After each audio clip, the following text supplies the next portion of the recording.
Ma jirto murug ka weyn adigoo qarashkii hayeen waalidiintaada darta ay u bixiyeen si aad u dagto Canada kadibna aad soo dhalaalisa lacagihii lagaaga fadhiyey misna dib lagugu soo celinayo wadankii aad ka carartay ee Soomaaliya. Markii ugu horeysay dhalinyaro Soomaaliyeed oo lacago kumanaan dollar lagu bixiyey si ay u tagaan wadanka Canada una shaqeystaan, lacago u helaan, qoysaskoodana u wadaan ayaa dib loo soo celinayaa.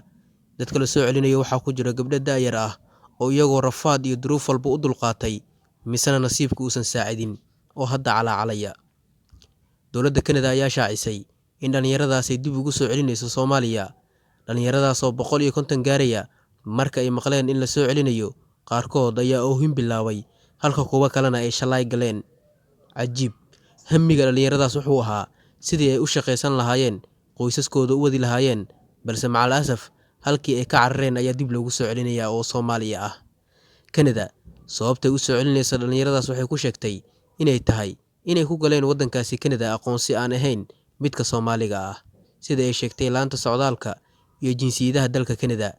Haddii aqoonsiga Soomaaliya ay ku geli lahaayeen wadankaas, waxaa suurtagal ahaan lahayd in qaxooti ahaan ay u xareyso kadibna dib u dejin ay u sameyso, balse fashil ayuu noqday qorshihii dhalinyarada Soomaaliyeed lagu geyn lahaa ama ay ku joogi lahaayeen wadanka Canada. Calaacal ayayna taagan yihiin qaarkood, qaar baa oonaya, haddana waa ay xiran yihiin dhalinyaradaas. Dhowaan ayaana Muqdisho la soo gaarsiin doonaa garoonka diyaaradaha Aadan Cadde ayayna ka soo degayaan. Murugta ugu weyn waxay haysataa qoysaska dhalinyarada Soomaalida ah ee la soo celinayo, maadaama qoys kasta ay bixiyeen lacag ka badan 10,000 oo dollar, qaarkoodna caruurtooda ay dhulal u iibiyeen, qaarkood gawaari, qaar kalena lacag ay u soo aruuriyeen. Wadankii ay ka carareen ee shaqo la'aanta, dagaalada, dilka, qaraxa ay kaga carareen ayaana ugu dambeyn hoy u noqonaya dhalinyaradaasi muddo ay juqahay ku jireen si ay u tagaan Canada. Dowladda Canada dhigeeda Soomaaliya waxay ka codsatay inay dhalinyaradaas wax u baqawato, shaqo abuur u sameyso, balse codsigaas uma eka mid rumoobaya, maxaa yeelay waxaa dalka ku nool malaayiin dhalinyaro wax baratay oo ilaa iyo hadda shaqo la'aan ah. Dhalinyarada hadda yimidna uma eko kuwa dowladdu ay u abuureyso ama u sameynayso shaqo abuur aad u baaxad weyn. Dhalinyarada Soomaaliyeed ee wadanka Canada laga soo celinayo dhowaan ayaa laga soo dejin doonaa garoonka diyaaradaha Aadan Cadde ee Muqdisho.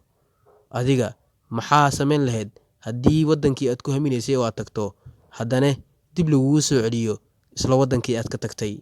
Qoraal ahaan ku soo qor qaybta hoose commentiga kuna soo biir halkan si aad u hesho macluumaad cusub oo joogto ah. Waad mahadsantahay.